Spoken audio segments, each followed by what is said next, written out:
Hello everyone, this is IronZaku. Hope you're all having an excellent new year so far, and I thought I would kick off the new year with a bang by going over a new tier list video for the channel, and this time around going over Bethesda video games. And I got a special guest with me who knows a lot about Bethesda games, so introduce yourself. Hi, I'm Alex. I'm part of the Platinum Experience. Well, I say part of, it's me. I am the Platinum Experience. New channel that I've started up. I've done it a few times, a couple of channels here and there, but I'm fully going with it now. I'm just going to go full force, get it up and running. Got a few videos up at the moment, but we have loads planned for this year and the years going forward. I've just gone mad, really. I've just gone completely nuts. I've got the time at the moment. I'm like, stuff it, let's go for it. And yeah, I'm a knower of all Bethesda games. Too many. Flawed. I'm already laughing. Yeah. I'm already thinking about some of these that we're going to be looking over. They are not good.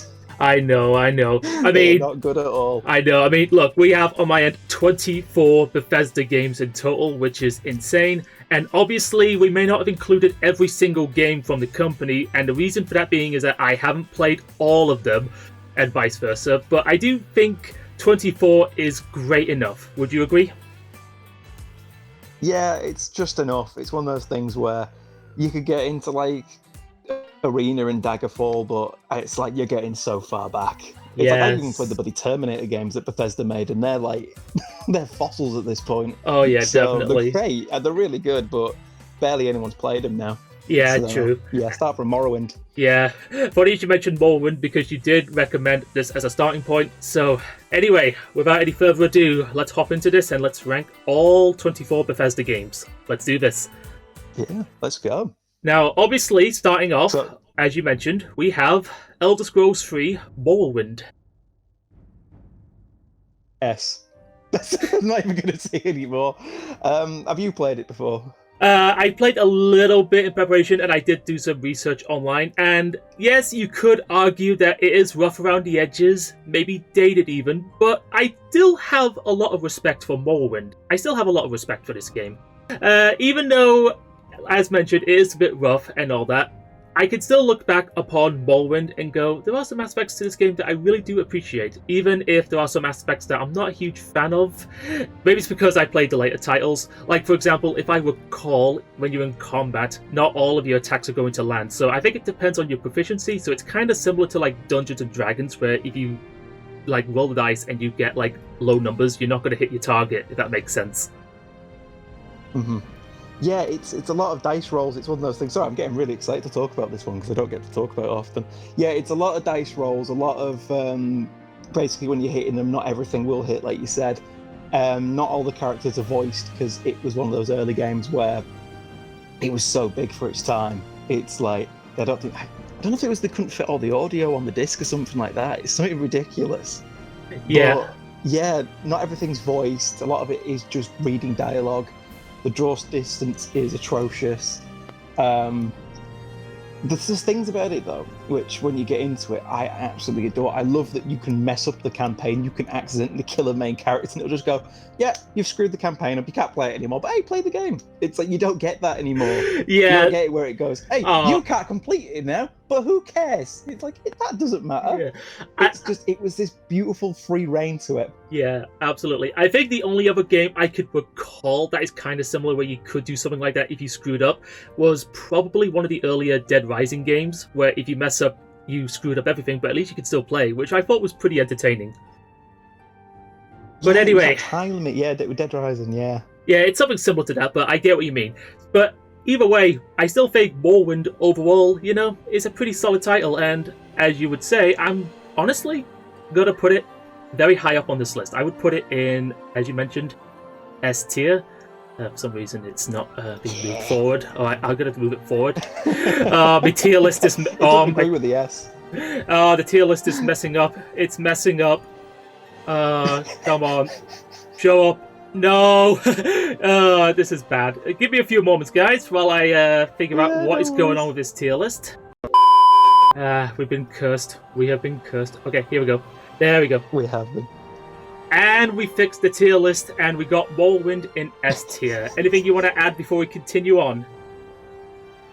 Yeah, I love it. It's dated, but it's so remarkable. It's such a good game. I mean, I play on Xbox, and that's even worse than the PC one. So, I mean, to be fair, a lot of Bethesda games are notorious for not being the best on console, depending on which game you play. But, Oblivion... Oh, got it mixed up with it. But, Morrowind, pretty solid all round. Although, speaking of Oblivion, that's our next title, Elder Scrolls IV Oblivion, also known as one of my favourite meme-worthy games of all time. I mean, come on, admit it, Alex, admit it. The NPC dialogue, the way that characters look absolutely cursed with their character customizations, horse armor for DLC, god dang it. I still watch the random meme videos where it's the AI glitching out. Yeah. And it's like them appearing out of nowhere. It's one of those ones where it's become timeless just because it's so broken it is in some areas. If I recall, there is a term for it, like Bethesda magic, and whenever the game messes up, you just go along with it, and it's just one of those most unintentional, funniest experiences you may have. Yeah, definitely. Yeah. I mean, like with Morrowind, yes, back then you could say that right now it has its rough edges. Obviously, not the most graphically polished because of all the things that I mentioned. Again, characters looking very cursed and vice versa. But I still get a kick out of Oblivion. I still get a kick out of this game. I don't love it. Oh, really? I like it for the memes. Yeah. I really like it for the memes. I do. I think it's really funny. But when it comes... It sounds odd. When it comes to combat, it should be better, but I actually find it somehow more floaty than Morrowind. And that's saying something. I think the explanation for why it feels like this way is because apparently the game scales up enemies to your difficulty when you level up as well. So enemies that you might be easy to take care of early on, somehow, for some reason, become as powerful as you are, which is kind of odd. If I recall... Yeah, you get bandits with elven armor. Yeah, bandits with elven armor, and it's just like, what the hell, game? What the hell? Yeah, it's one of the reasons why I'm not as big on it as other people, and it's one of those ones where I look at it and I can appreciate it. Like, I can really appreciate the game, how revolutionary it was still when it came out, how graphically impressive it was, even though now it's so overbloomed. It's like, oh my god, what's going on? The saturation levels are ridiculously high, and we can't forget. So many NPCs have voice actors literally repeat over and over again because of how not much they had in terms of voice acting. Well, the voices change mid-dialogue. Yeah, mid-dialogue. Voices mid-dialogue. So it'll be a different person's voice as you're talking to them. And the thing is, I like the main campaign. I don't love it. I love that Sean Bean's in it because he's one of my favourite actors. I love that Patrick Stewart's in it because he's one of my favourite actors. I was just about to say, yes, it has, again... Favourite actors Sean Bean and Sir Patrick Stewart as well, which was an extra. Yeah, no, it's one of those ones where the voice cast they got was great for the apart from the 3 other people they got to voice the rest of the entire game. Yeah. But it's great. I love that kind of thing, but I don't love the story. Yeah. I wish I did. Yeah. I respect it, but I don't highly love it. Yeah, I do. Yeah. Yeah, it's one of those things where there's something about the game where I don't like it as much as other people do. And I wish I did. Maybe that's just me. Maybe that's just my taste. Yeah, same here. Yeah. I mean, I don't highly adore this, but I respect it. Similar to Morrowind as well. I respect it.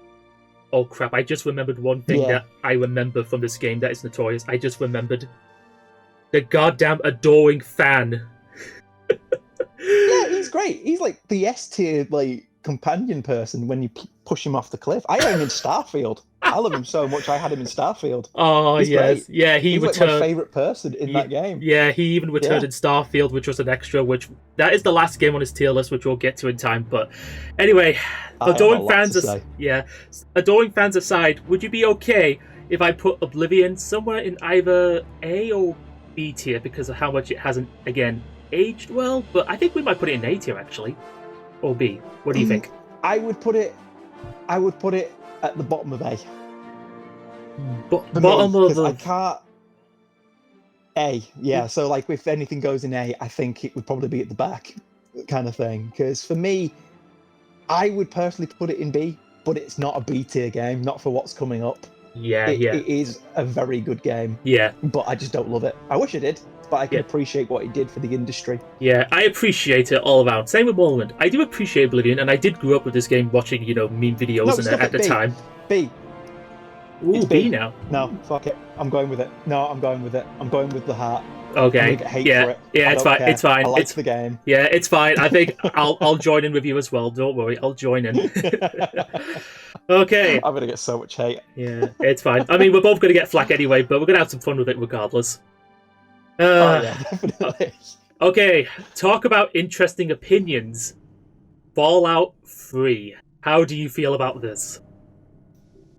This is the game that got me into Fallout. I can't hate this one.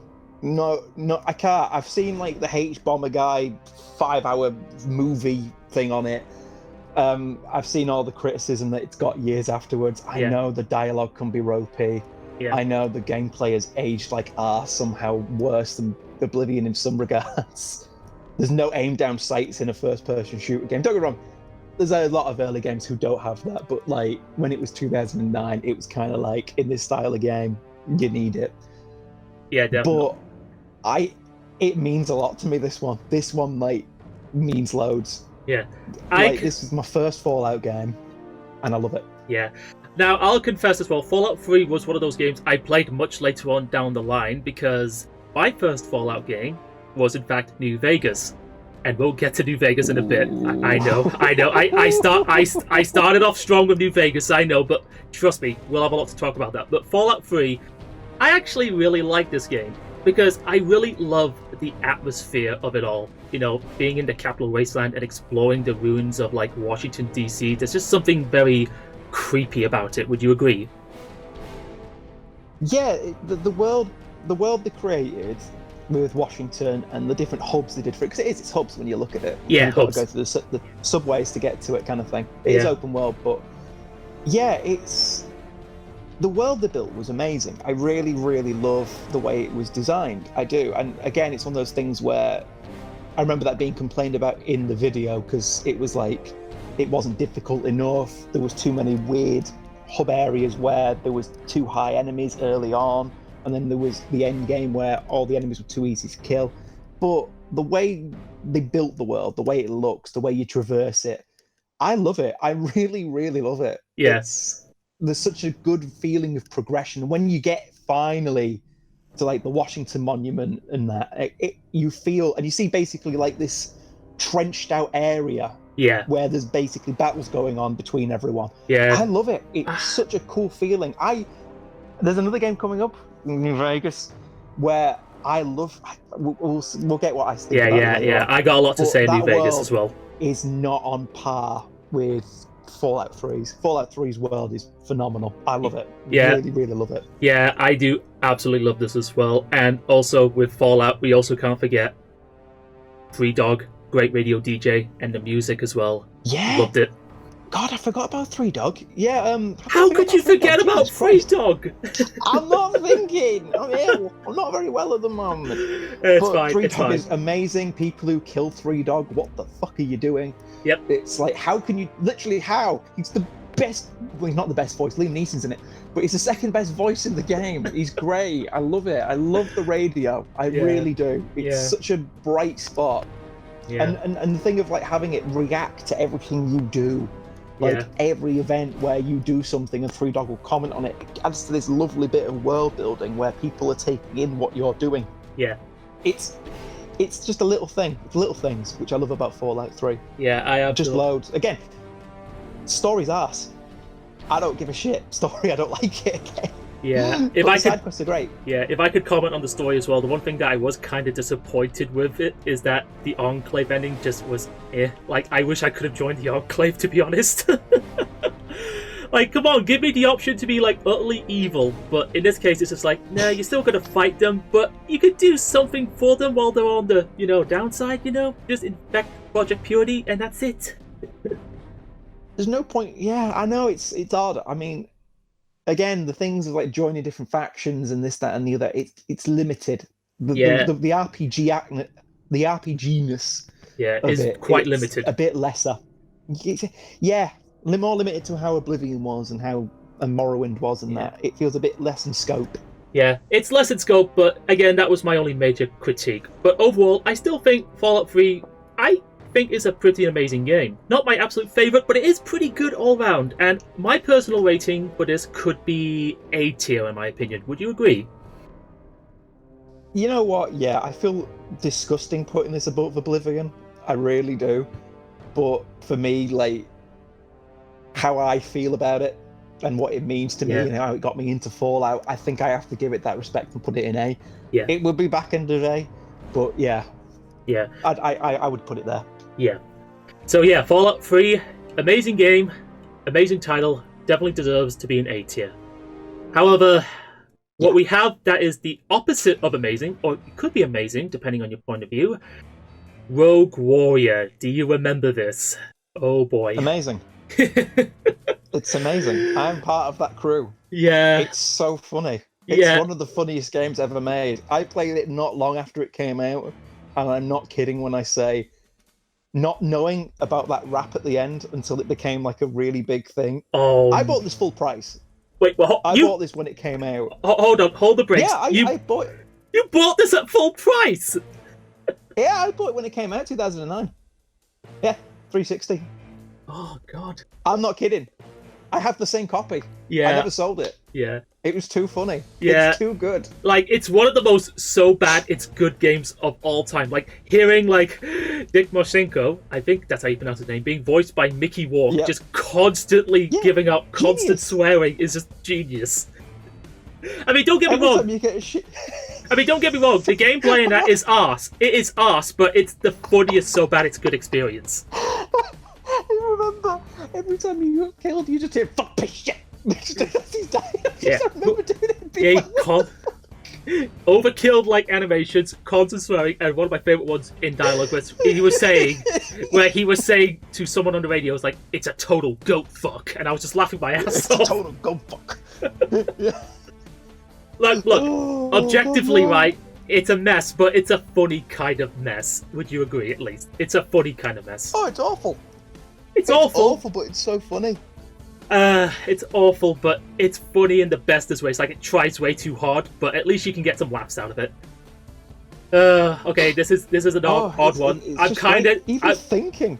Yeah, I'm tempted to put this in D tier. Yeah, I'm tempted to put this in D tier above F because at least you can laugh at it. At least you can laugh at it. I did not have a bad time playing it. It's awful. If it's PC one, it doesn't work. It's F. The PC version does not work. I know because I tried to play it. It crashes every 5 seconds. Oh yeah, it's a disastrous port. It's so bad. But the console version, just for an awful 2-hour campaign. Yeah, 2 hours. 2-hour campaign where you'll just be cry laughing. Literally, it's so good. It's D. It just goes above. It should be F, but I don't care. Yeah, same. I just don't care. It's D. It's D. Like personal recommendation. If you find this for cheap, like in a store, secondhand store on console. If they pay you. Yeah, if they pay you, pick it up. Yeah, they have to pay you. They have to pay you the original price. Yes, they have to. Yeah, it's worth it. Yeah, worth it. Awful game, but at least you can have some laughs. It is one of the best so bad it's good experiences you'll ever have. Trust me. Listen to the rap online. Yeah. Go on YouTube, put Rouge Warrior rap.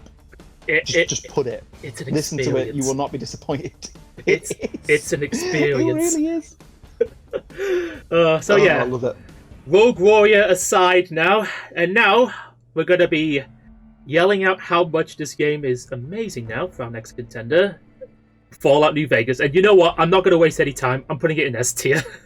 Oh, no, already? Holy shit. Yeah, I'm doing it in S tier right out the bat because it's one of my all-time favourite RPGs. But we can talk about it, obviously, so yeah. It is my favourite game. It's my favourite game of all time. Yeah. New Vegas, there's nothing that holds a candle to it for me.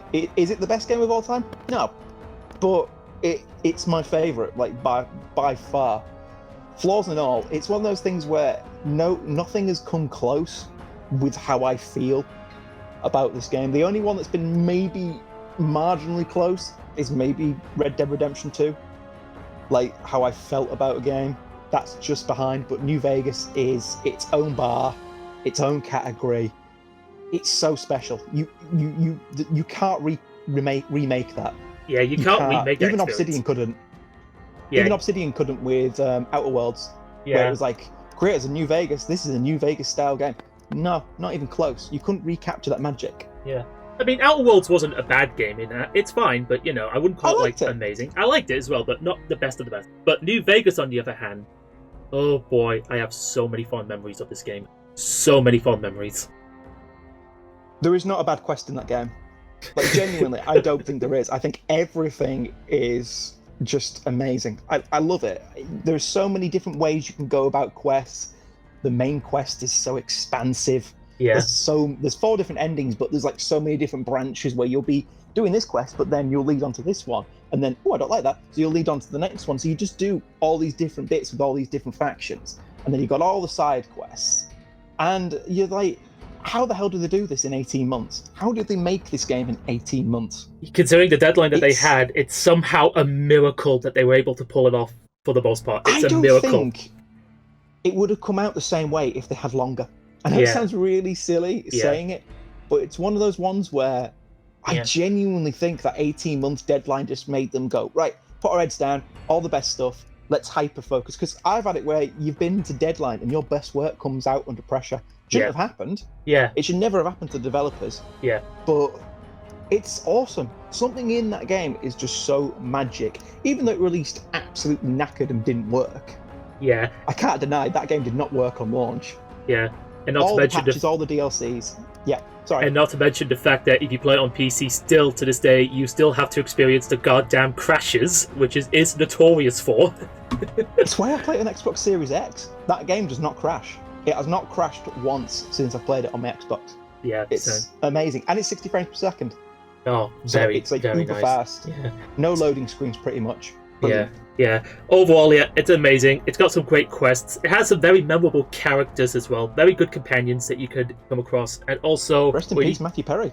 Yes, absolutely. I was about to say, Matthew Perry, I know some people gave his performance flack in the past, but I actually didn't mind it. And I thought it was pretty good, personally. So, yeah, rest in peace, Matthew Perry, and thank you and so much. If you know who that is. Oh, yeah, he's a prominent YouTuber. New Vegas... Yeah, prominent New Vegas runner.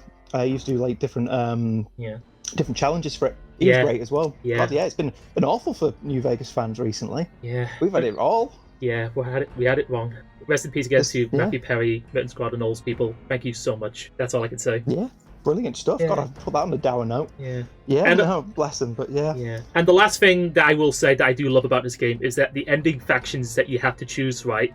You have to make a hard choice for who you think is the best for New Vegas. You have the NCR, Caesar's Legion, Yes Man, and of course, Mr. House. And none of them are good. None of them. Got flaws. Everyone's got the flaws. None of them. I mean, technically, yes, they have the positives when you think about it, but at the same time, what they can do to the rest of the Mojave can be pretty bad as well. So you kind of have to take a moment to think about what you're doing and decide who am I going to side with. That's what I loved about this game. Even Caesar's Legion has positives, which is the most odd thing ever, because it's like the idea of doing it in the original way that the Romans used to do it. And their empire, the way he explains it is their empire lasted hundreds of years. Hundreds of years. Yeah, so it's basically this thing of, he explains why, and you go, yeah, he's right. But they're arseholes. So they do heinous things. Yeah. And then you get everyone else, and they're the same. It's just they all do awful stuff. Yeah, like, I just love it. Like, obviously with NCR, you might think they are the best one, but at the same time, they have their issues. They're spread way too thin and vice versa. Yes, man, you could go for like an independent New Vegas, but at the same time, you'll be unleashing God knows how much anarchy because of, no law for minor factions. Yeah. And of course, Mr. House, who, yes, he has his issues, but I thought he was really compelling as a character. I thought he was really compelling. Yeah, then you get world building from the way, and they say how you ousted everyone to Freeside, let it go to ruin, how many people were killed when he ousted everyone. Yeah. I never got that until my recent playthrough. It sounds really silly. Yeah. But there's so many little things I picked up about how much of a vile dictator he is. I already knew he was, but there's loads of much more I picked up on. Yeah. I love it. Sorry, I'm gushing so much about it right now. Yeah, I mean, to be fair, I'm gushing about it as well. Like, it is my personal favourite Fallout game, and personally might be the best 3D FPS Fallout game to this date. Even if it does have some gripes here and there, I still think it is amazing. So if you've never played New Vegas before, guys, please play New Vegas. You will thank us later. Yeah, 100%. You've got to play it. Yeah. You've got to. It's one of those games where you have to experience, right? And it is in my top 10 of my absolute favourite games of all time. Maybe even top 5, maybe. Number one. Has to be. Probably, but who knows? Anyway, then. Mandatory. Yeah, it's mandatory. Anyway, we've gushed on for New Vegas. We get the point delivered now. So now, for our next one, do you remember the 2011 title Rage? Again, I bought it day one. Yeah, same here, I believe as well. I think, actually, not day one. I remembered getting this on Christmas. Yes, I know, Christmas. And I thought the game itself was fairly alright. I actually kind of liked it, even. Yeah, I thought it was okay. I remember thinking, yeah, this isn't bad. Again, there's some things I really don't like about it. There's some things I really love. Graphically was just unbelievable. At the time, yes. Yeah, it still looks great. Yeah, it still does. I went back to it, and it still looks really nice, and it has this real cool... It looks realistic, but then it has a weird cel-shaded look to it as well. Yeah. It's really odd. Everything's really exaggerated, and then you've got this amazing mocap. Yeah. I remember all the characters are so expressive in the movements, but it's cartoony, but in a great way. Yeah. It's how I wanted Borderlands to look. This sounds really bad, and I'm not a big Borderlands fan. I wish I was. Again, I just never got into it. But the way it looked was awesome. Yeah. The combat was decent, but I found it really boring. Yeah, it's like a more serious version of Borderlands, and to give a side comment, would it bring you some comfort to know that Borderlands kind of went downhill with 3 and onwards? No, I wish it did well, because other people love it. It's like, yeah. Yeah, it kind of went downhill, but Borderlands aside, it is a lot more like a serious version of that at times, because it does have its insanity moments as well. It's got its horrifying creatures and monsters and bandits that you'll fight, and of course, you can even drive your own car in the apocalyptic wasteland. Yeah, the races were all right. Yeah, I remember them being okay. Yeah, and yeah, I'm just not big on it. I thought it was pretty alright at the time. I did appreciate some things about it. Maybe it's because I do like post-apocalyptic settings, like Fallout and Mad Max. But this one was just, I didn't hate it. I didn't fully love it, but I didn't regret experiencing it. I just thought it was okay in the end. So I think this could be our first C-tier game. Maybe. Yeah, I won't put it D. I think C's good. C is good. Yeah, I would not put it in D tier because it would have to be in the same tier as Rogue Warrior, and no way is Rage just going next to Rogue Warrior. I'd feel bad. Yeah, I'd feel bad. I don't know who I feel bad for, Rogue Warrior or Rage. Either way, both is good. Both is good. Again, I would say personally, when it comes to Rage, if you're that curious about it, maybe, just maybe pick it up when it's on sale at most, and that's it. Yeah, sometimes it would be tier, but at the moment for me it's C. Yeah, it's like it can be fun. Yeah, it's fun, not amazing, but it's not terrible either. Yeah, we'll go with that. Yeah, we'll go. Okay, next, the most milked game in existence, with so many goddamn re-releases. You know what this next one is, right? You know what this next one is. Very special edition. Very, very, very special edition. Yeah, we're talking about Skyrim. Yeah, it's Skyrim. Yeah, yeah. Super Deluxe Board Game Edition. Anniversary edition, Switch version, VR edition. Like, look, I love Skyrim, I do, but my god, I forgot there was a VR edition. Yeah, there was a VR edition. I did a video recently making fun of Skyrim, and I forgot 2 of them. I thought I forgot 1. I forgot 2. There's so many. That just goes to show how much Bethesda just milks this goddamn game. Like, again, it's basically like, I don't know, like the Grand Theft Auto 5 of Bethesda, where it's the one game that they're currently well known for, and they just keep constantly re-releasing it. Even GTA 5 wasn't as bad as that. Yeah, I mean... I'm thinking about it now. But anyway, Skyrim, on its own merits, right? On its own merits, it is an amazing game. I do love it. I really do. Exploring the world of Skyrim. But again, yes. Yeah, go ahead. Take it from here. I know you have your butts. I want to hear them. Go for it. I always say this, and I feel bad because I've said it about a few Bethesda games. The story's not great. The main story isn't... I love Skyrim. I really... Actually, I already going to say it, I adore it. It's great. It's so fun. There's so much you can do. Yeah. The main campaign, it's not bad. Yeah. The Civil War stuff, great. Love the Civil War battle. And I like a lot of the side missions. I think they're really good as well. Yeah. it's just, again, there's not much branching sides to a lot of the campaigns and a lot of the quests. It's a lot of A to B. Yeah, a lot of that. Yeah, it's a lot of them as well. And of course, the world is again immersive, and I think it does have one of my favorite Elder Scrolls soundtracks as well, because the music is so great whenever you're in combat or exploration. When you're exploring the world and the music kicks in, and it just is like, yes, it's perfect. I have a signed copy of that. Of the soundtrack, nice. Of the soundtrack, yeah, I have a signed copy of it. Yeah. I love the soundtrack. Is it my favorite video game soundtrack? I mean, it's up there. It's up there because the last Elder Scrolls games, admittedly, do have excellent soundtracks as well, with Oblivion and Morrowind. It's my favourite of the Elder Scrolls games. Definitely. Yeah, definitely. Same here. Competition. Yeah. That's like a lot of competition, because Morrowind's is... Mwah. But Skyrim, I don't know, something hits about that. Yeah, it's excellent. Absolutely excellent soundtrack. And also, can I just comment quickly as well how one of the dragons that you come across was voiced by none other than Mario himself, Parfax. Oh god, it is! Yes, he was. I forgot it was. Yeah, voiced by the same guy that voiced Mario. Oh god, I've completely forgot about that. Yeah, that was he excellent. Always lives. Yeah, he always lives. Always he has lives. to. Yeah, has always. to. Yeah. But yeah, no, I do love Skyrim. Yeah. But it's one of those ones where it's difficult to talk about it now, because I think I've talked about it so much since it came out. Yeah. Because it's been re-released so much. Yeah. I'm trying to get my mate into it at the moment who's never played it. Yeah. Yeah, there's people who have still not played it, seriously. Yeah. And yeah, it's so expansive. There's loads you can do. I wish there was a bit more variations to the way quests could be branched off into, but there's so many quests, I'm not too bothered. Yeah. There's loads that I love. I don't know how we feel about you can join every faction. I'm still a bit shaky on that, but I do like you can. Yeah. It's like, because in the older games, it's like if you joined one faction, another faction you couldn't join. It was like you took a part in the world. Yeah. But with Skyrim, all of them. Yeah, you could just weirdly just join all of them, which is kind of funny as well, in my opinion. But hey, I'm sure it works for some people. I don't mind. It's a very expansive, you can do loads game. It basically goes, right, here's all this stuff, go do all of it. So you go and do all of it. Yeah. It's brilliant. Yeah.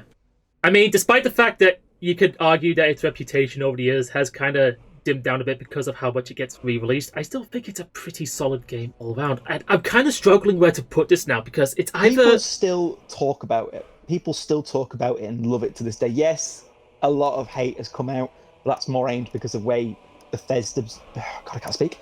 The way Bethesda's been recently, and with the recent releases... Yeah. And because Skyrim's been released so many times. Yeah. I know where I'd put it. I'll see where you put it, but yeah, I know where I'd put it. Yeah. Would you be shocked if I put this in S tier? No, I wouldn't be shocked. I was thinking high A, low S. I really was. So if you want to go S, yeah, I'll go with S. Put it in there. Yeah, I'll put it in there. I mean, no. I still adore this game to this day. I mean, yeah, you could argue it could be a tier lower because, again, the re-releases. But overall, I still think this game has a very special place for me, What it did for the modding community as well. Yeah. Before Creation Club and paid mods, before that. Yeah. Because that completely killed it for me. But, what it did for before, where there was so much you could do, and, that's what got me into Skyrim on PC. I used to play it on console. Yeah. And then I went to PC, and it was the Steam Workshop. Yeah, the Steam Workshop. Workshop. There was so much. It was one of the most expansive, bar Gary's mod, it was one of the most expansive for a game. Yeah. And that's the one thing I'll always say about Bethesda. I like that they just leave it all to modders. Yeah. Apart from a game that's going to be coming up near the end. Yeah, but, I know. Yeah. Yeah. Everyone knows. Yeah, we'll get to it in time, I promise. Yeah, so... Yeah, I love it. Yeah. It means a lot. Yeah. It means a lot to me, that game. Yeah, absolutely. Same to me here. I will always have a special place for it. Always. Moving on from Elder Scrolls again to a new IP that launched afterwards, Dishonored. Oh, I am battling with myself for this one. I love the world building. I love the story. Yeah. I adore the game. Yeah, I just absolutely love the setting of, the city of Dunwall, and how you could do lethal or non-lethal, and depending on which actions that you do, it does pay off with huge consequences. Yeah, it was one of those things where, I didn't even... You see the world changing when you do certain things, like if you don't kill people, not too much changes, but if you do, you see so much of the world going into disarray. there was such cool world building with that, and I loved the way it looked. I remember people saying when it came out that it looked ugly. I remember that being around at the time. Yeah, I don't think this game looks ugly at all. I think it has its artistic No, I think merits. It looks great. Yeah, it has its artistic merits. It's absolutely great for its visual style that it goes with. Absolutely. And I just absolutely loved, messing about with the powers that you get from the Outsider, being able to teleport through blinking, summoning rats, and if you upgrade certain abilities, you can even slow or freeze time, which can be pretty busted depending on some situations. Oh yeah, no, it's mega busted. But yeah, that's what I liked about power fantasy. Yeah, it's a power fantasy. Like, to give you an idea, we played it a long while ago, and I decided, you know what, I'm going to put this on the very hardest difficulty, and even on very hard, when you know what you're doing, you can still beat the goddamn game easily. Yeah, that's what I love about it. It's just such a cool, you can go and do the stealth thing, but using all the powers is so fun. I don't care. It's so fun. Yeah. That game is so expansive with what you can do with all your gadgets, all your powers. Yeah. Yeah, it's just, I love it. I mean, aesthetically, story-wise, yeah, brilliant. Absolutely brilliant. Yeah. Personally, this might be one of my favourite stealth games to play every now and then because of how much it just pulls me back in. And I just also can't forget to say this, the music as well really pulls you into this world as well. I just love the soundtrack. Yeah, the soundtrack's stunning. Yeah, even if... I just remember as well. I think his name was Daniel Litt, but unfortunately, years later, after when Dishonored was released, I think he unfortunately passed away as well. So rest in peace, man, for making one of my favourite soundtracks. Yeah, you bang on, Daniel Litt. I can't pronounce his last name.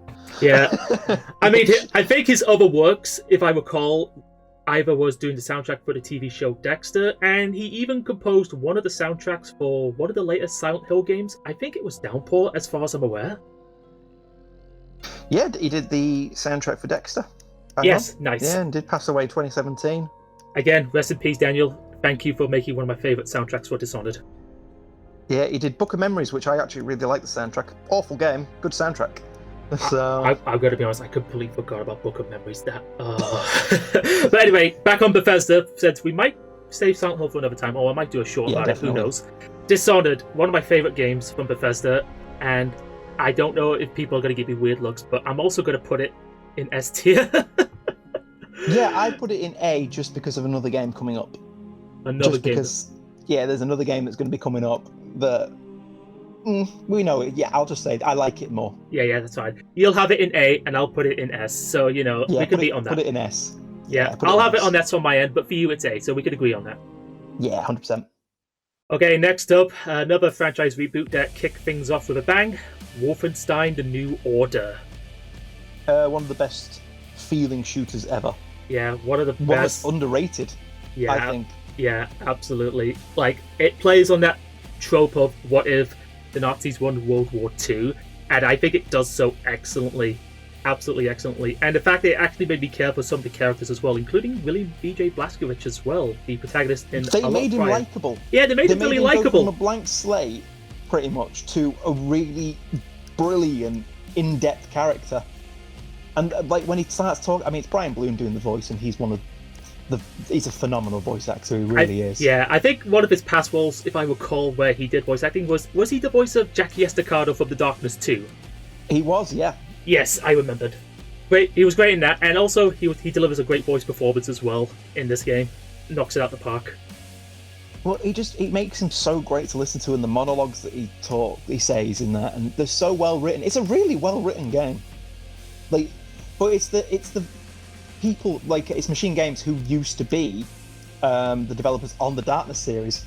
So I wasn't surprised that they used him from when they went from. Oh, no, I think did they do the Darkness 2?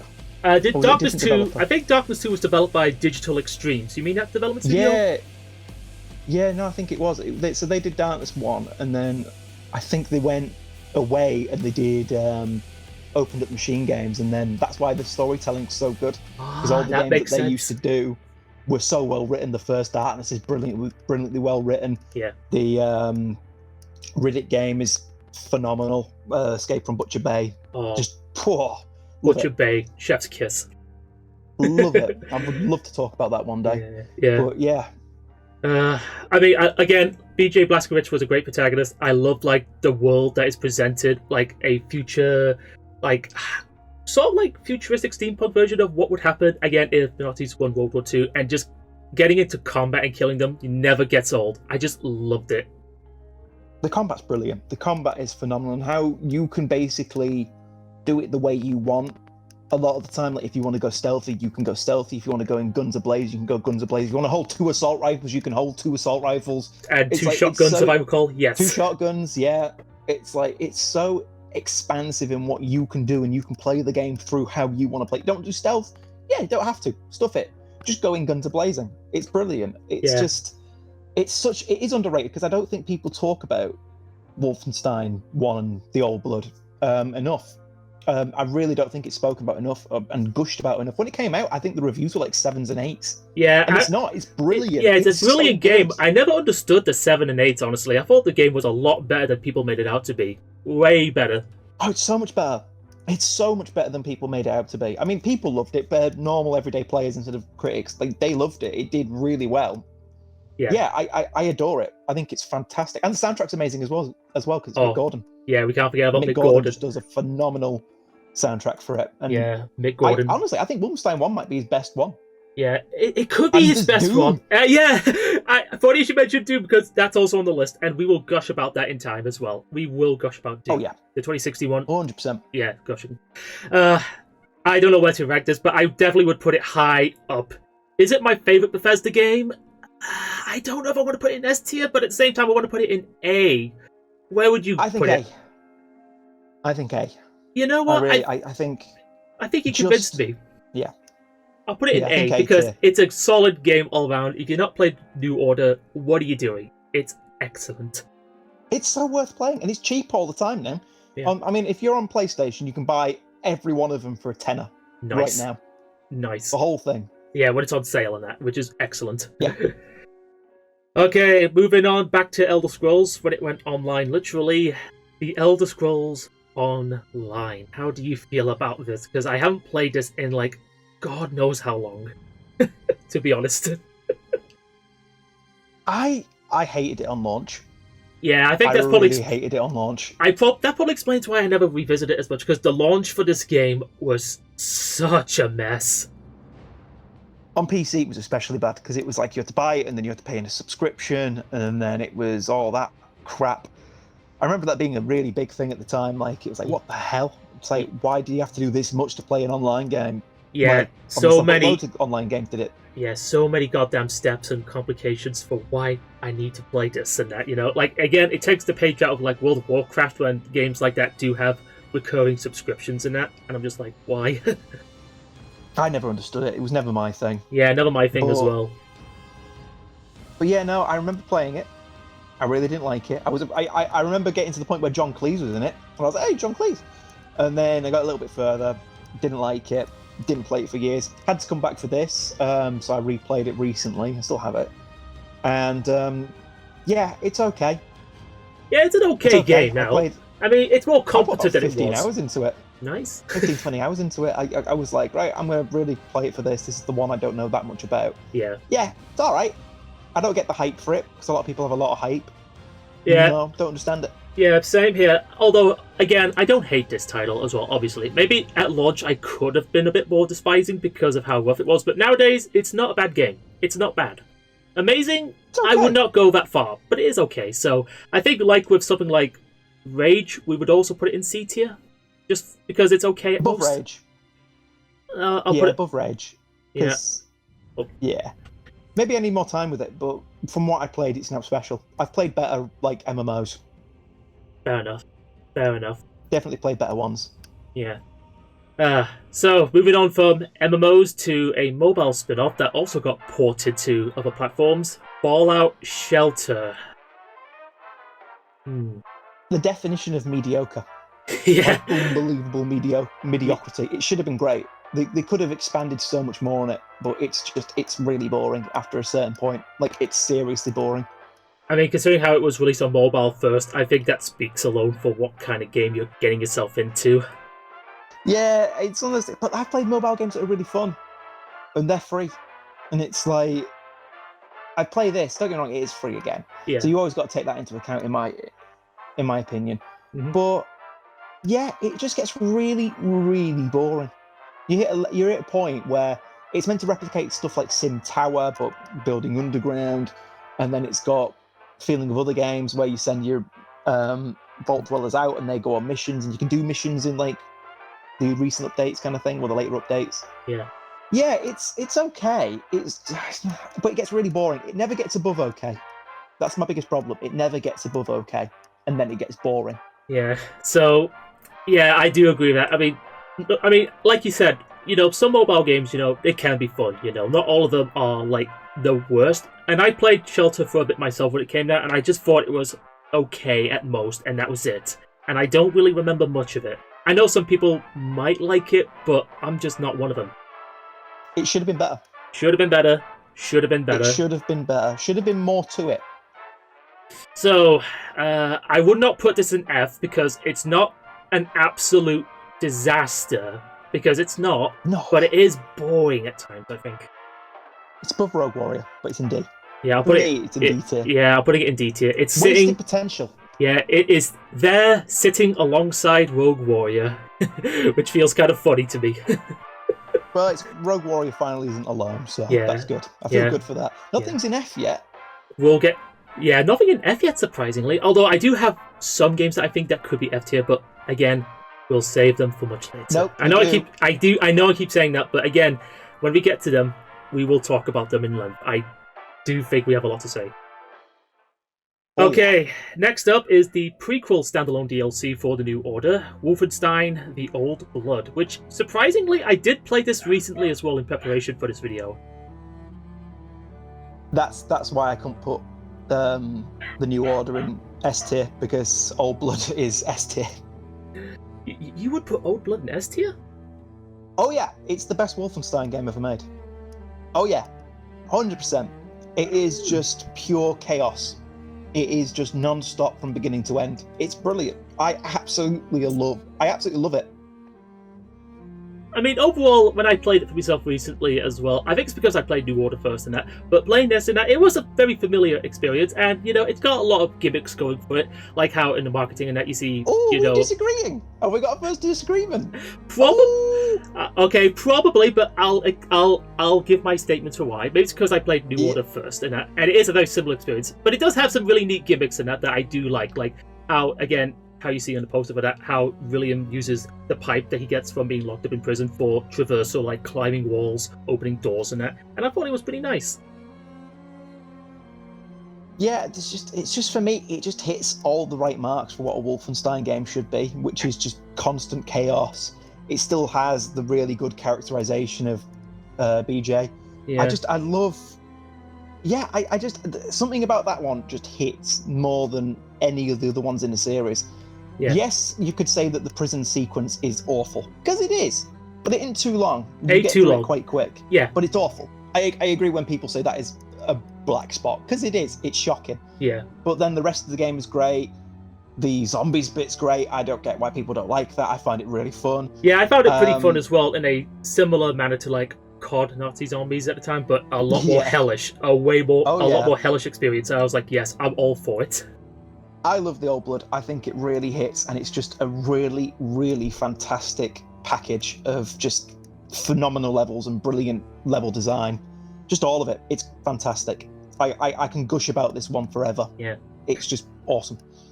I'm kind of personally tempted when it comes to like ranking this game. I don't know if I want to put it... Again, you would put it in S tier, and I understand why. Oh, yeah. I do understand. But for me, I think I enjoyed it just as much as New Order, so I could put it in A tier alongside it as well, in my personal opinion. Yeah, A tier. Go with A tier. Yeah. Again, you could put it in S, and that's fine. But for me, I liked it as much as the New Order as well, despite some hiccups here and there. So the both of them are just sitting together in A tier, so at least you could be happy with that. Yeah, no, I'll take that. I will not disagree with only one level below. But in my heart, I know where it is. Yeah. Okay, talk about something that might be divisive, or we might have disagreements, who knows? Fallout 4.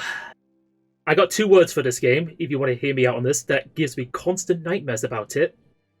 Oh yeah, go ahead. Preston Garvey. I lock him away, so I never see him.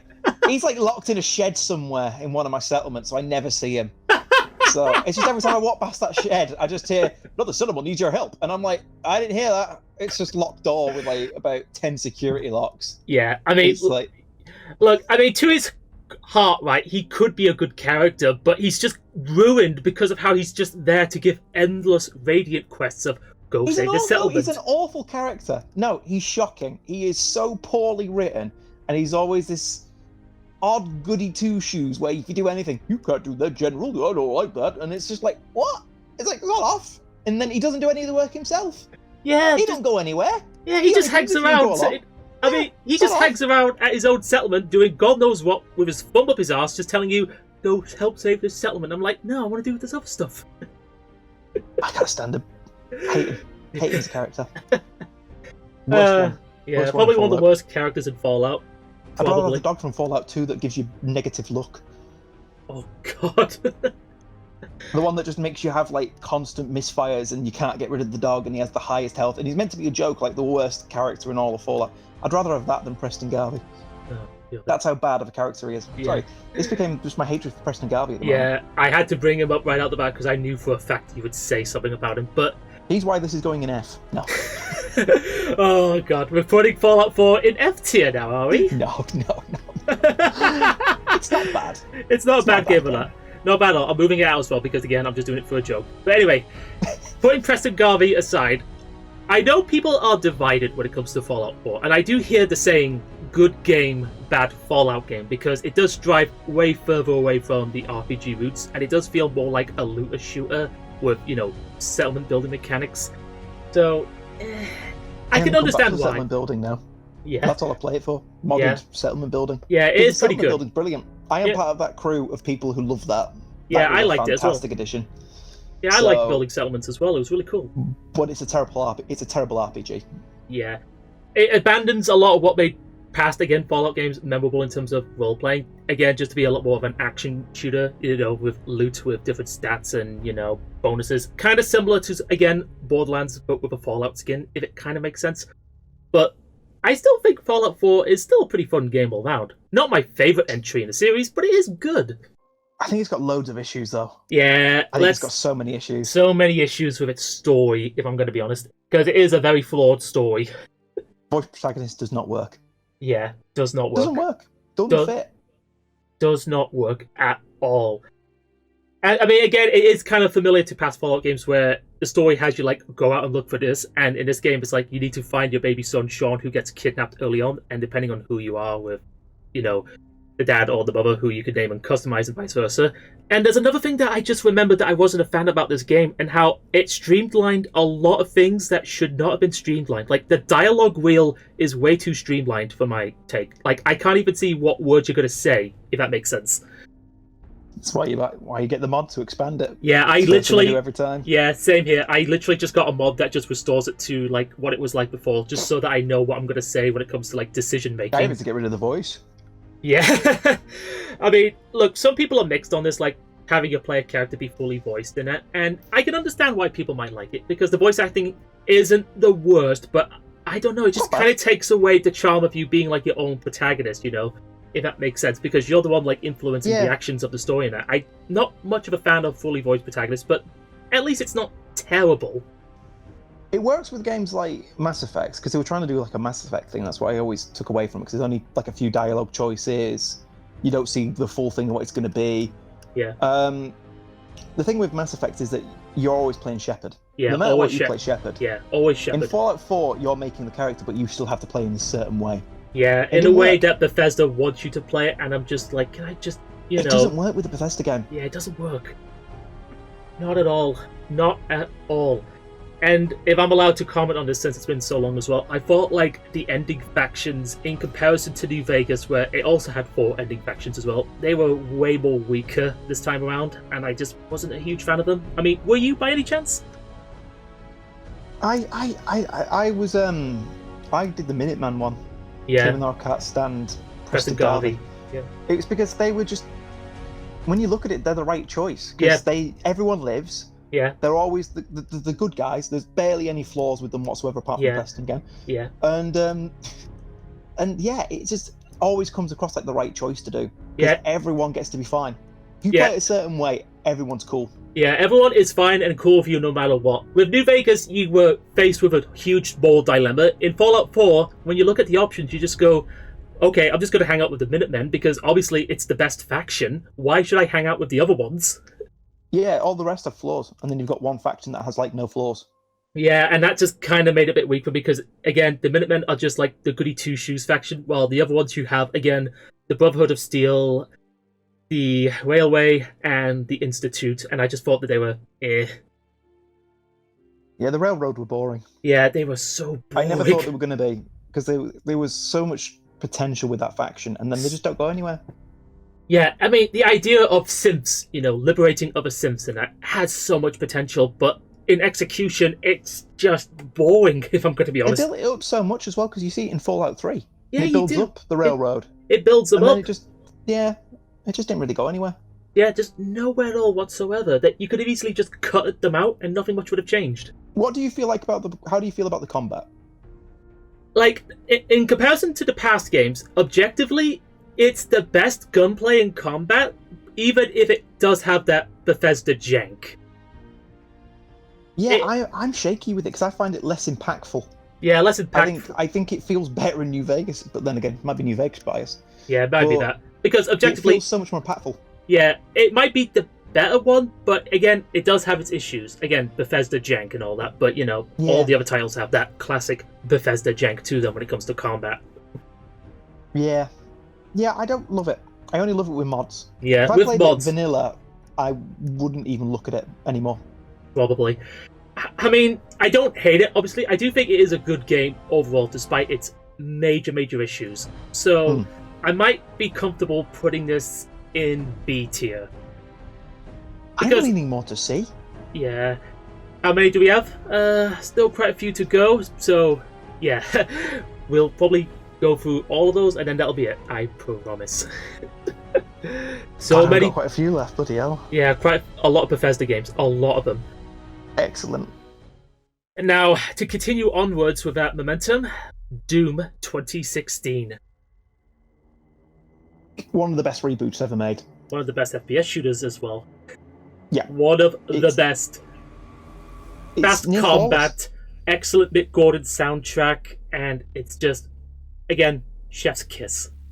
The levels, the design, the look, the weapons, the characterization of Doom Guy, which I never think something I thought I'd never say. Yeah, he's a very simple man. A very simple man. He just wants to kill demons.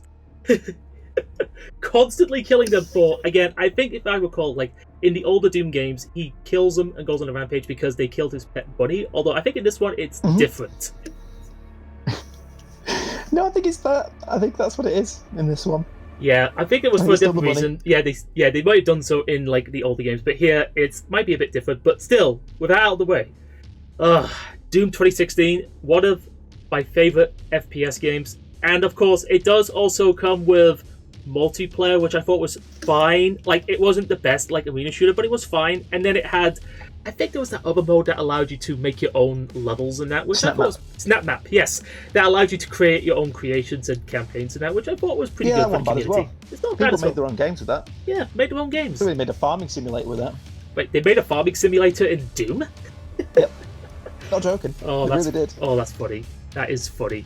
But still, again, I don't think we can add much to Doom that hasn't already been said, because we're going to put this in S tier. Oh, easy. Easy. S tier. Easy. There's not a lot to say because Doom's Doom. Doom is good. Know about it. Yeah. I've got more to say about Doom Eternal, but Doom 2016 is just perfect. Yeah, the perfect FPS reboot. It got meh reviews again. Some of them people, when it came out, I think got like 7s from like IGN. I think got 7 from IGN. Wait, IGN gave this game a 7? Give me a minute. Wait, look that up. IGN gave this game a goddamn 7? So, I don't think it was high. I remember it being... Let's have a look. Yeah, 7.1. 7.1 for Doom 2016. I'm just like, get out of here. Get out of here. Yeah, seriously. Yeah, I remember that. Get out of here. Going like, what? But then again, I don't understand that. But then again, now that I think about it, this is the same IGN that gave Alien Isolation a 5.8, and I was like, fuck off. I'll give them the doubt 5.9. 5.9, but still, No, they rated that it's one awful. much lower. Like, why? They gave it negative score because it had good AI that was unpredictable. It's like, well, yeah. I'm just like, no shit. Yeah. But anyway, still, play Doom 2016. Excellent game all around. Excellent. Yeah, perfect game. Yeah. Okay, next up is the sequel to Dishonored, Dishonored 2. Better than the original. Better than the original. Interesting. Mm-hmm. I think the gameplay's better. Yeah. I think the world is less grimy and less dark, but the gameplay is just stellar. That's where they really hit the groove. Yeah.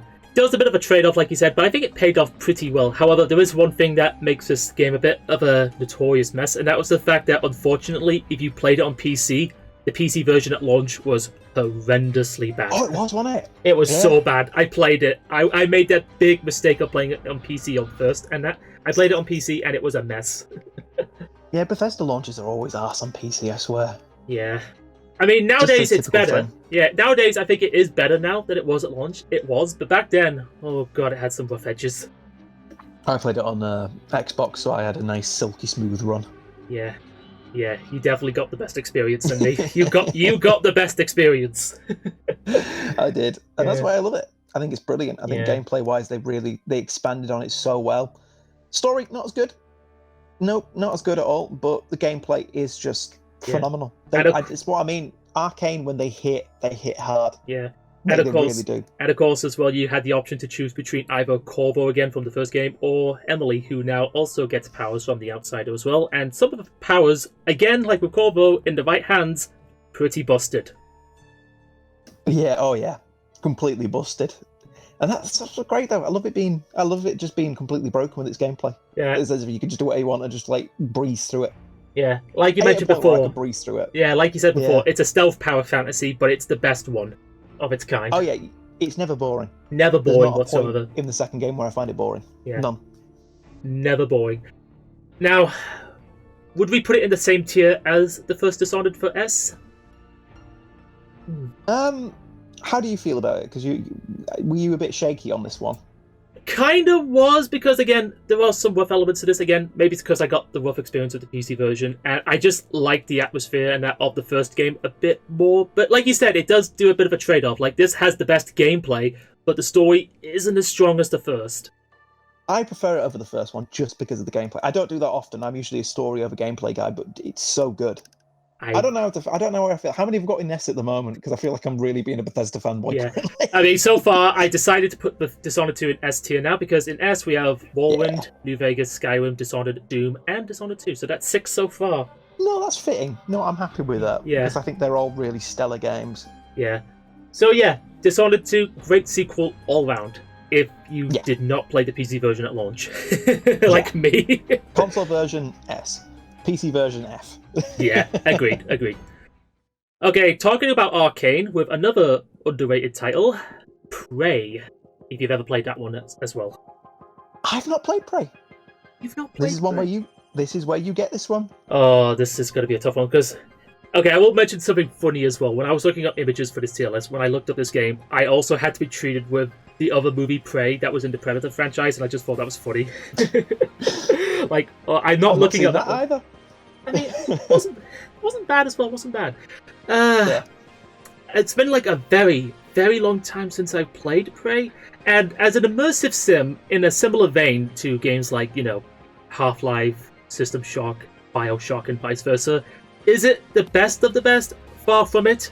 It's got its issues, but I think overall I did really love this game. I did like exploring the space station setting, and it does have some very unique gameplay mechanics and weapons, like the glue gun, which allows you to freeze mimics and enemies in place for you to get some hits in from a distance or with a melee weapon, or you can even use it to create certain platforms to hop on to get to other places that you could not reach initially, which I thought was pretty cool all around.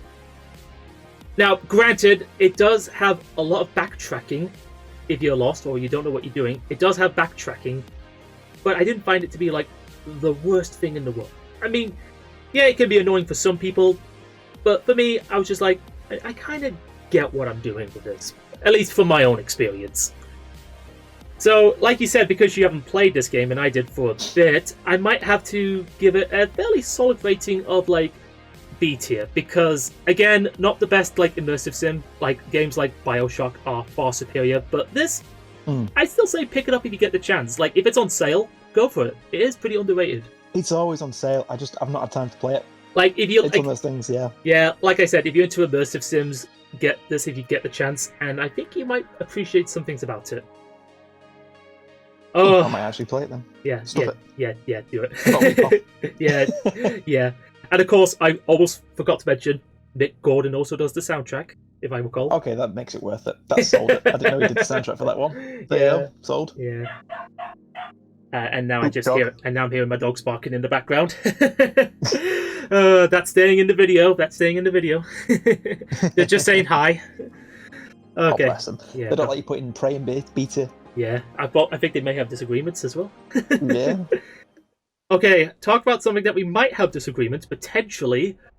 Wolfenstein 2 the New Callouses. Because I am very divided with this game. If I'm going to be honest, I'm divided. Because on one hand, right, it does some things really well. Because when it shines, it really shines. But on the other hand, there are so many deep cracks with this game that when you notice them, it kind of becomes hard to ignore. Yeah, I have problems with it.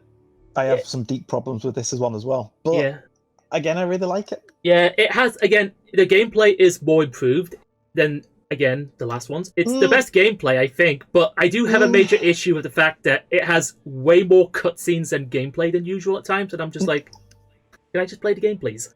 I like the cutscenes. I think it's really well written again. I think it's a really good game. I actually disagree with the gameplay. I don't think the gameplay's as strong.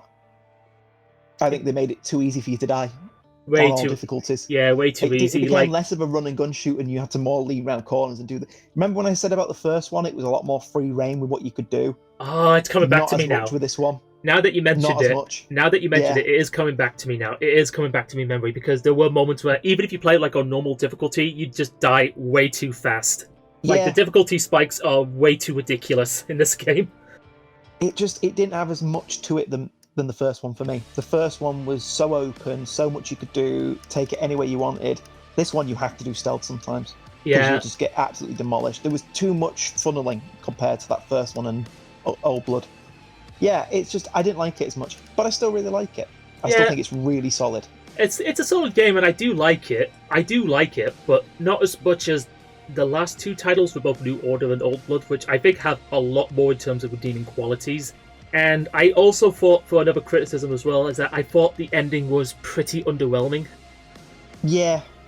It ends so fast at times, like, hey, we're going to cause a revolution and rise up, and it just ends there, and you don't see it as much. Yeah, you got to play the brilliant sequel that I can't wait to talk about. Oh, no. But hey, at least it gave us an awesome metal cover. We're not going to take it anymore. If I recall, so, yeah. Wolfenstein New Callouses, I'm divided as well, because, again, it is good objectively, but there are just some things that really pull it down for me. Like, I would probably, at the very most, put it in B tier, maybe, because I would low tier of it. The lowest part of B. Yeah. Put it at the arse end, because I don't think it deserves to go in C, because there's too many things I like about it. Yeah. But it definitely is an A. Yeah. I've got too many problems with it. Yeah.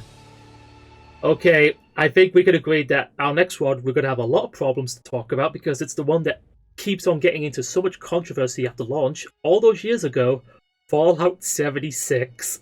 Okay, can I just say one thing about this game? One thing about it that was good. Good? It did give us hear me out. It did give us a good cover in the trailer for Country Roads. That's it. Yeah. Country Roads, the cover was good. That's as far as it gets. Because I stopped being nice about this one. Yeah, because the rest of this game, it's let's just say the controversies, right, and the fuck-ups that this game kept getting into after launch were more entertaining than the actual game itself. Yeah, I hate this game.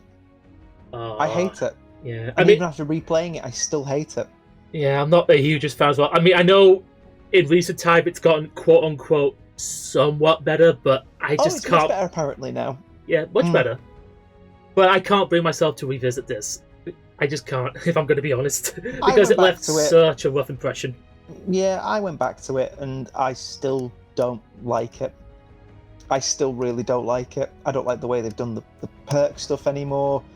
They've added dialogue and like human characters and that. Still not big on it. I mean, I think they added the human characters again later on because of the fact that people were complaining at launch that the world was just boring and empty, you know, because there was no one to talk to and all that. It was like empty. The only reason why it didn't feel empty at times is that if you had co-op friends, it might be a slightly better experience. But let's be honest, any game that has co-op is better with friends. Any game than this. I just really do not like it. I really don't like it. I don't know if I put it in F, but I don't like it. If it was on launch, F. Oh, definitely. If it was on launch. Yeah, so many issues, like people launching so many nukes that caused the servers to crash.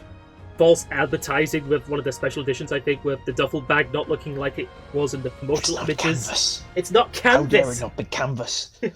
And it is disgusting. It should have been. Yeah, if I recall as well, I think the helmet that you got for one of the pre-orders apparently was made with materials that was actually kind of harmful, if I recall. It was poisonous materials. It was poisonous materials, and I was like, why? What were you thinking? Selling this to the public? I had that on pre-order.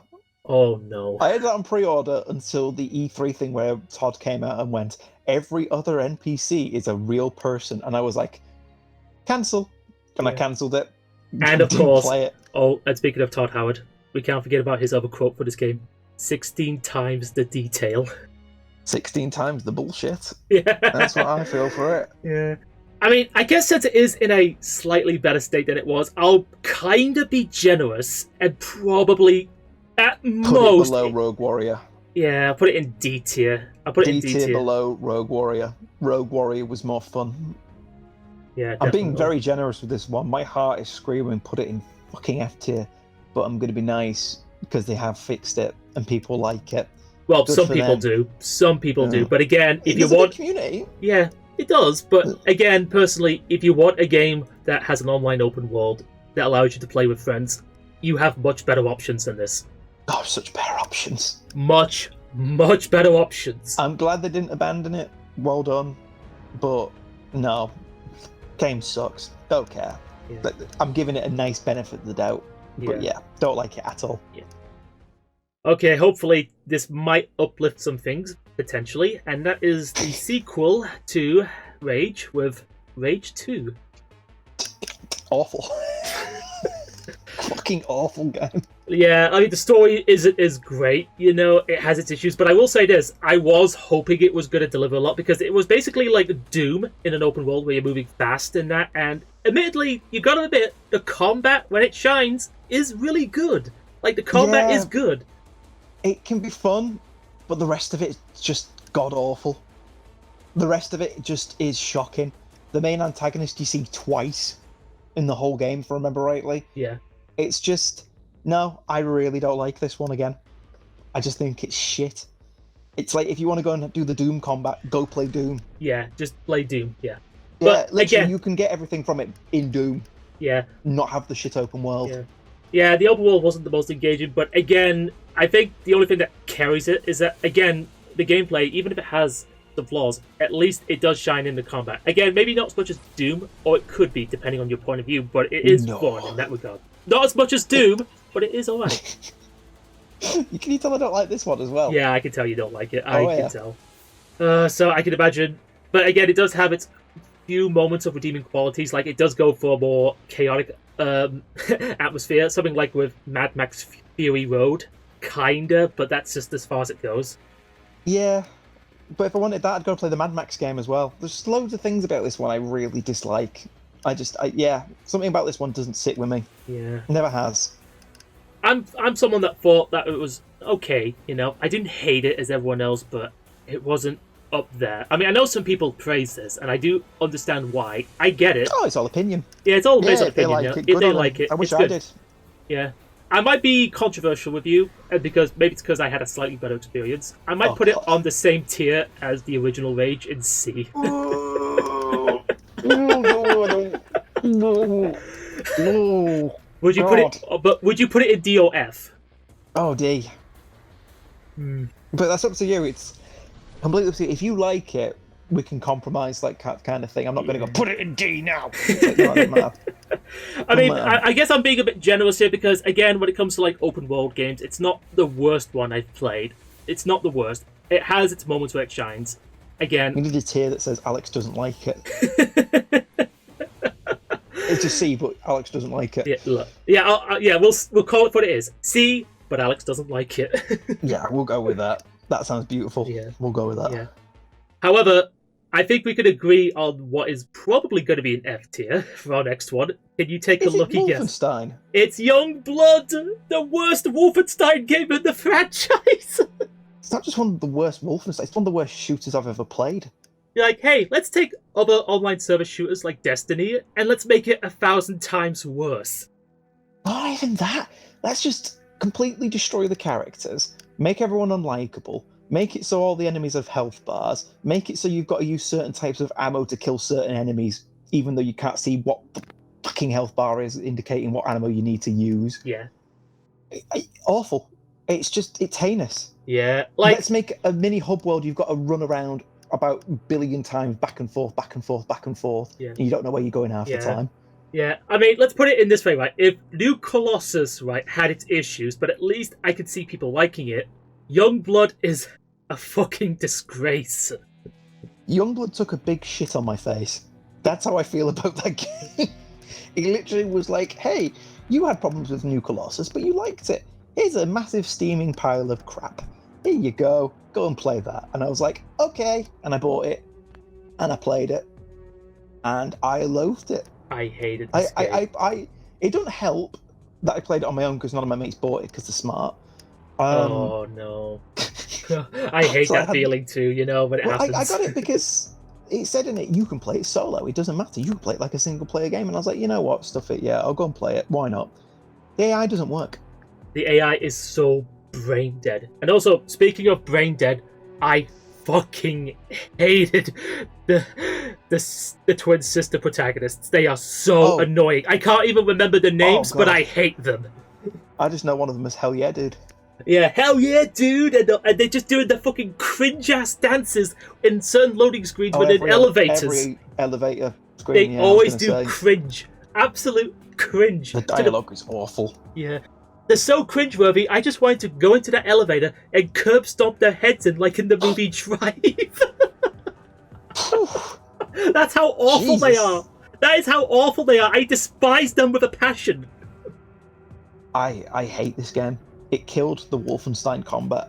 Yeah, for, I don't know, grindy, bullet spongy... leveled enemies. Yeah.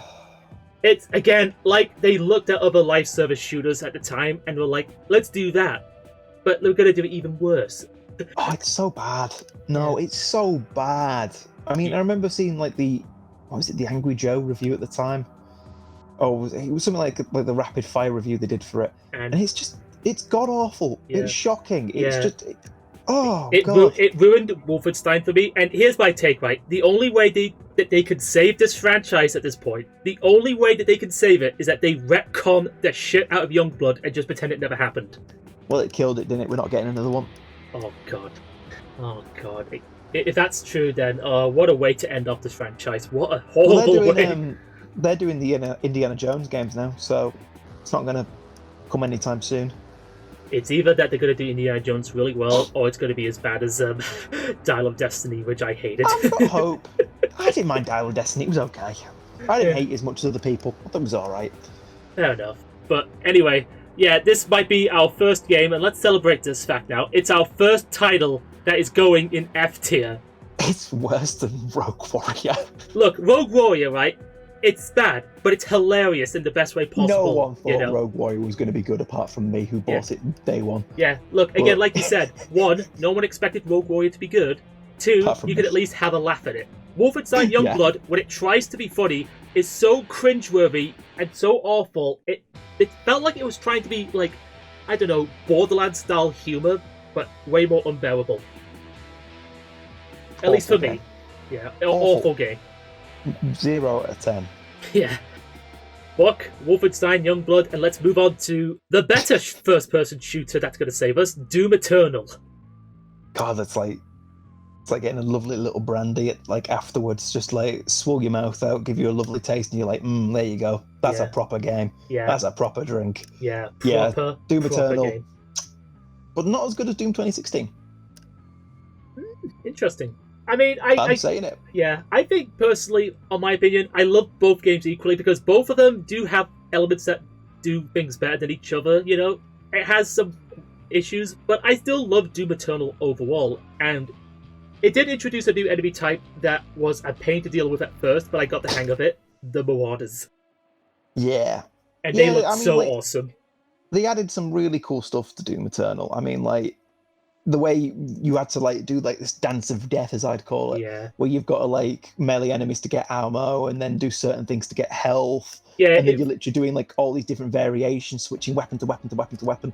It's really cool. Yeah, it does so refreshingly as well, just to spice things up a bit. And funny as I just said, that's exactly what it does.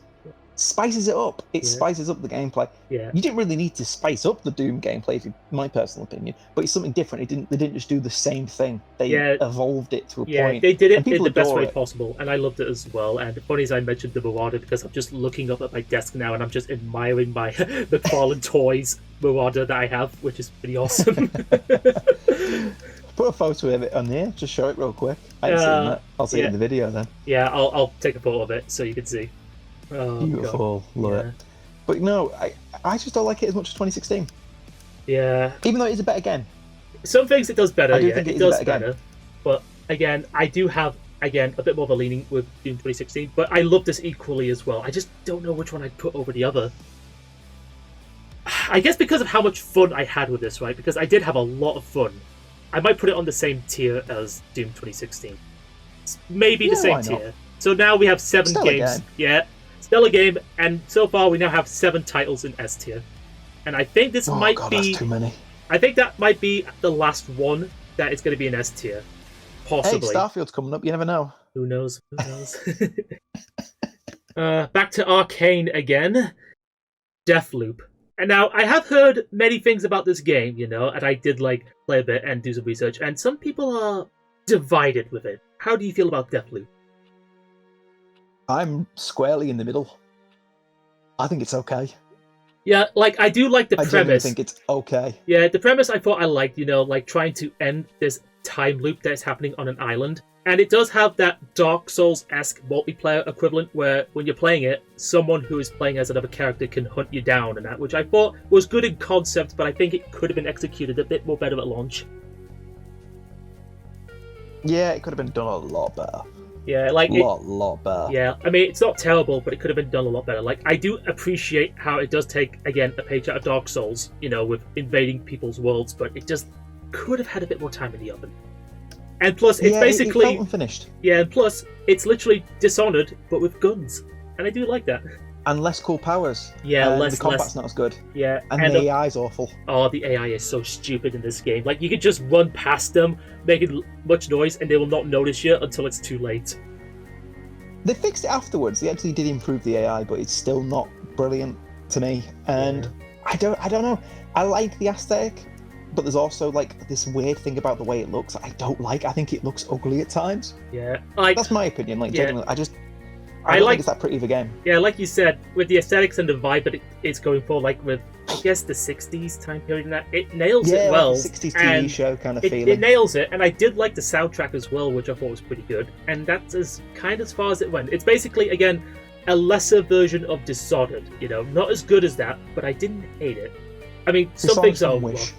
Dishonored from Wish, exactly. Yeah. Dishonored from Wish, that's funny. I didn't regret playing it, but I don't really like it as much. And plus, I just started to remember, are we going to go back to IGN to bash them again? Because they were the ones that also gave this game a 10 out of 10, and I'm like, what the fuck have you guys been smoking? And GameSpot! Yeah, 2 of them did. Look, this is... Look, I like it in a way, but 10 out of 10 good? No. I didn't hate they gave it a 10 because I think Arcane deserved a 10. I think they didn't get it for any of their other games. Yeah. I think they're a very underrated team. So it's not the game I would have given it to, but I'm glad they got it in a way and they got that recognition. Until another game came out. Yeah, and that'll be next But, of it. yeah, So for now, I'm thinking of, I don't know, BC or where would you rank for me, this? it's a C. I think C. I think Easy. I'll agree with you and put it in C. So now, in C tier, we now have Rage, Elder Scrolls Online, Rage 2, and Deathloop. So they could all sit together comfortably. Yeah, I'd go with that. I don't like it being next to Rage 2, but I think it's a much superior game to Rage 2. Yeah. But, I mean, if it helps as well, now that I had the time to think about it and for what you said and thinking about it, I might actually knock Rage 2 down to D and yes. put it next to thing. I'll knock it down actually because I had time to think about it. Yes. Yeah. I won. Alex won, everybody. Oh, we got ourselves a winner. I had my Breaking Bad Walter White moment. I won. I'm so sure. Yes. Oh God. Oh no. Arcane's biggest downfall. It's the biggest downfall. Oh shit, is it already? It's Redfall. It's Redfall. Ooh. I played it for a little bit. Meaning I couldn't stomach anymore after a while. Yeah. Like, lifeless open world, cutscenes that are just... They just feel like PowerPoint presentations, just still images and that. That's all they are. That's all they are. Yeah, no animation and like CG cutscenes, and I'm just like, where the fuck did all the money go?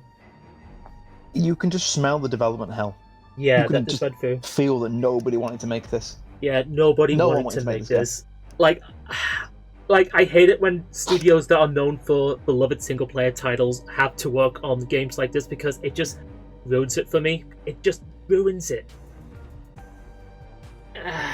And I don't even... felt like a game... Yeah, sorry, carry on. And I don't even remember the characters as much. And the main ones you get to play as, I don't care about them, to be honest. I just don't. I don't even remember them. Yeah, I mean, think about other games. Think about other co-op games, with 4 players, right? That have better, more iconic teams, The Payday crew, the Left 4 Dead crew, yeah. Payday, Left 4 Dead, and even Borderlands in the better games, And now you have these guys. Just some generic vampire slayers. Just generic. Nothing there. I mean, I think, like I said, I always mention Left 4 Dead. I always think Bill, Zoe, Lewis, and Francis. They're like burned in my memory, them 4, because they were all brilliant personalities who didn't have any cutscenes apart from the intro cutscene. Yeah, but had brilliant dialogue, all great banter. It's fantastic. Like, it's so well written for a co-op shooter with no story. Yeah, same with the Left 4 Dead 2 crew as well. In a similar manner, they had some quotable lines, memorable dialogue, and of course, Ellis, of course, being one of the better characters. Like, the crews in that game were memorable, well written, and you actually cared for them. I mean, technically, there was a sort of story, but it was like told through like the environment and that. But Redfall, I just don't give a flaming at's ras about. And plus, it was broken at launch. And also, the AI, again, was probably some of the most stupidest AI I've ever seen. It was worse. Way worse. They didn't know how to do interiors. They didn't know how to walk around a room. They don't. Like, you could just run up to them. You could stand on the car. There's an enemy that comes in when you do too much damage, and they'll send, like, a big vampire enemy in. Yeah. Literally, you could stand on a car and he won't attack you. Yeah. And plus, I remember that being a thing when it came out. And I even remembered in one video as well, when they're shooting at you, you can still run up to them and just punch them. They don't do much, and you can just run around them in stealth, and they'll not detect you as much. And it was just comical. No, you couldn't flip. You couldn't. There was no weapon wheel as well. No weapon wheel. That's really wheel. Stupid. Yeah. But like, if you want to switch to a certain weapon, you have to click triangle, then click it again, and click it again, and then it would be like you'd be in the middle of combat, and you'd be like trying to get to your close quarters weapon, and you pull a sniper out. And you'd be like, what the fuck? And you'd be inside a fucking building. Yeah. And nothing was well thought out. Yeah, the story was awful. I looked at the ending because I want to complete it, and the ending was awful. Development hell. They didn't want to make the game. You could feel that they didn't want to make it. Yeah, nothing works. It don't even look nice. Yeah. Yeah. Again, I know nice. There's that classic excuse of, oh, but it's better with friends. Again, any game, like with 76 and Youngblood, any game than Redfall, any game is better with friends. Like, I could count so many games again. Like, I'll list off some examples, like you just mentioned, like Payday, Left 4 Dead, Resident Evil 5 campaign co-op. That is one of the best co-op experiences you'll ever have. I'm not going to remember. 6. Yeah, Resident Evil 6 as well. I'm going to throw that in there because at least that is more better than Redfall. I like it. Yes. I'm that one defender of Resi 6. Yeah. It's awful, but in the best way possible. Same here. I do adore this as well. But still, you know what? We're going to put this alongside with Youngblood in F tier because these two are garbage games that could hang out together in the circles of hell.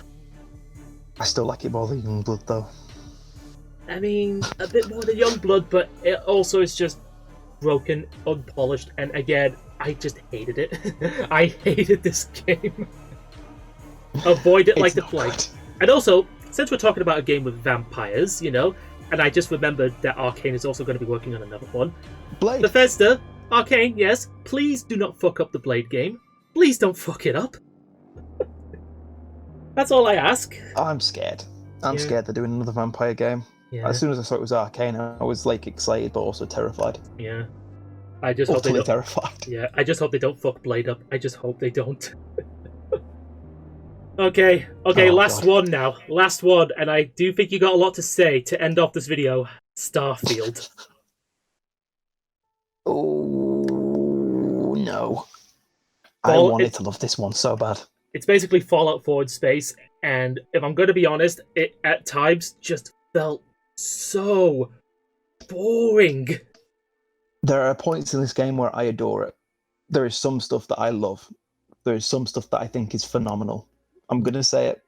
I love the ship customization. I like that there's more dialogue to certain quests. I like there's more variation to certain quests. I think some of the story's brilliant. I like the ending. I think the New Game Plus is a phenomenal idea. But I have never had so many problems also with the game. The loading screens don't bother me usually, but there's so many, it's ridiculous. They're quick, so I'm not as bad as other people when they talk about it. Mm-hmm. Graphically, don't really care too much, never really bothered me, but it's a bit lifeless, which I think adds to that boring feeling sometimes now and again. Yeah. The ship combat is awful. I don't care what anyone says, I think it's rubbish. And exploring planets with nothing on it. Yeah, just empty. Or randomly generate stuff. Randomly generated, but a lot of the planets you just explore, you know, feel so empty. Like it tries to, you know, feel like, you know, No Man's Sky, you know, with the planet exploration. But even No Man's Sky was nowhere near as boring as this, because at least No Man's Sky later on actually improved after its questionable launch. Well, but No Man's Sky's got loads of stuff to it. Yeah, it's got a lot of stuff going for it. There's so much depth to that game now. Yeah. And I think No Man's Sky is like an unsung gem now. Yeah. I think it's phenomenal. I think it did Starfield no favours. Yeah. I mean, this was claimed to be like a passion project from Bethesda, but sometimes I just did not feel the passion at all. I just did not feel it. Progression sucks as well. It sucks so much. It doesn't work. Why do I have to take 5 or 6 things in a tree that I don't want to use to get to a skill that I actually want to use down below? It doesn't work. It does not work. Yeah. It really doesn't. I just don't like it. I do not like the way the progression works at all. I think it's awful. Yeah. Again, the only thing I remember from this game that we're going to bring back from Oblivion is that it brought back the adoring fan again. Same voice actor in that, which I thought was pretty good. Yeah, he's great. Yeah, I like having the adoring fan on my ship. I like building my ship. I built the space turtle. That was my ship for a while. Yeah. Yes, I made my ship into a turtle. It's stunning. It looked so funny. Yeah. Taking off. It's just I get really thingy about this game because I wanted to love it so much. Yeah. I wanted to have such a love for it, and I'm glad I played it. I'm hoping the console mod's coming out soon. This is what I meant when I said earlier about I'm glad with what Bethesda does with mods, but this felt like they left things purposely empty for mods to fill it in.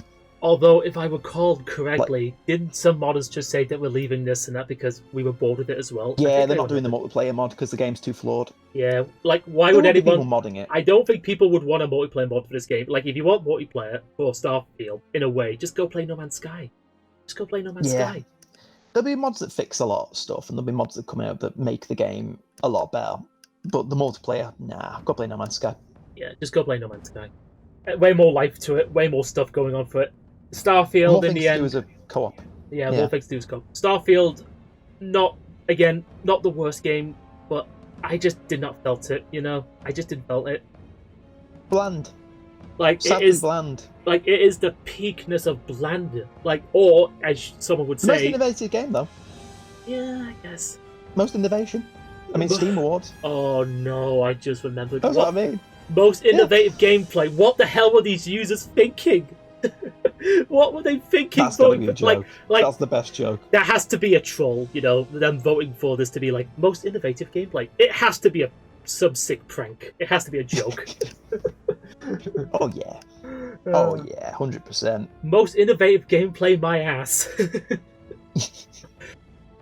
Most potential, most squandered game.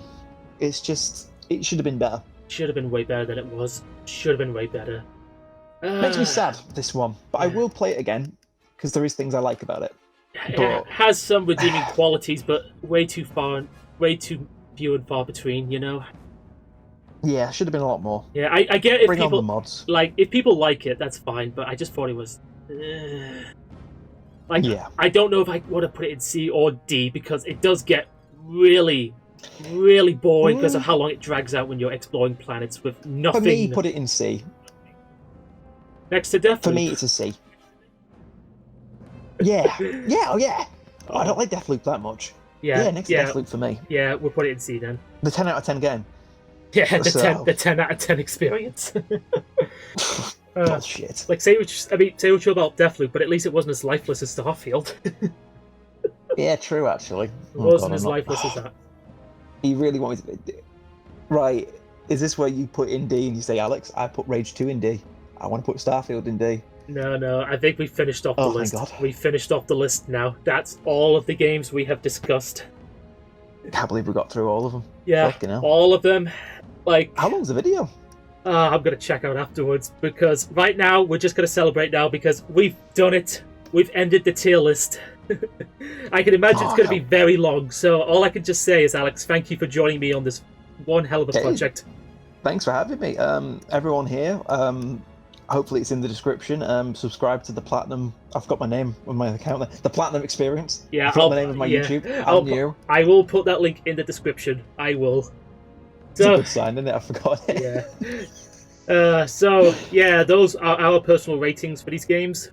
Where would you put them? And for those that did not make it onto the list, where would you also place them on this tier list as well? Thank you so much for watching, and I hope you enjoyed the content. And this is IronZaku signing out. Have a good one, everyone. Goodbye. Bye-bye.